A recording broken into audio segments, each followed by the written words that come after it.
পারস্যের জাফরান, মাটির বুক চিরে আসা ক্রোকাস স্যাটিভাস, বাংলায় যাকে বলে জাফরান, ইতিহাসে সেটা লাল সোনা বা রেড গোল্ড। এই জাফরান বড় এক্সক্লুসিভ, বছরে মাত্র 2 সপ্তাহ তার দেখা মেলে।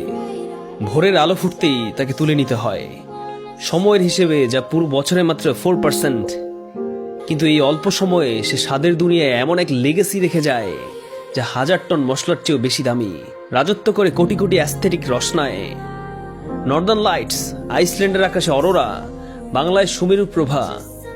এই অরোরা বড় আনপ্রেডিক্টেবল, বছরে অল্প কয়েকবার আসে, কয়েক মিনিট কি কয়েক ঘন্টা, বছরের হিসেবে সামান্য কয়েকটা পার্সেন্টেজ। কিন্তু এই অল্প সময়ে তারা মহাবিশ্বের ক্যানভাসে এমন মাস্টারপিস এঁকে দিয়ে যায় যা দেখে কোটি কোটি চোখ বিস্ময়ে থমকে দাঁড়ায়।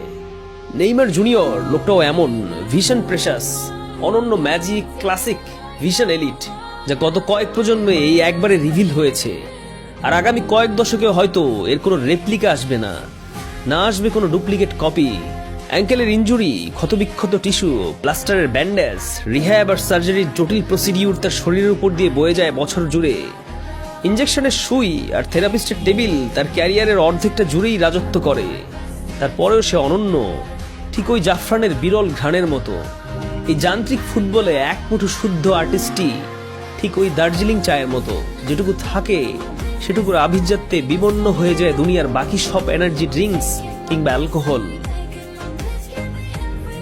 ঠিক ওই ইতালীয় জেলাটোর মতো, যেটুকু আসে সেটুকুর আভিজাত্য ম্লান হয়ে যায় দুনিয়ার বাকি সব কৃত্রিম আস্বাদে। আর চোখে মুখে একরাশ ফ্যান্টাসি আর মুগ্ধতা সিম্ফনি রেখে যায়, ঠিক ওই লাল চন্দনের বিরল সুবাসের মতো। আসে অল্প সময়, ওতেই ডিক্লেয়ার দিয়ে যায় এক মুঠো বিশুদ্ধ।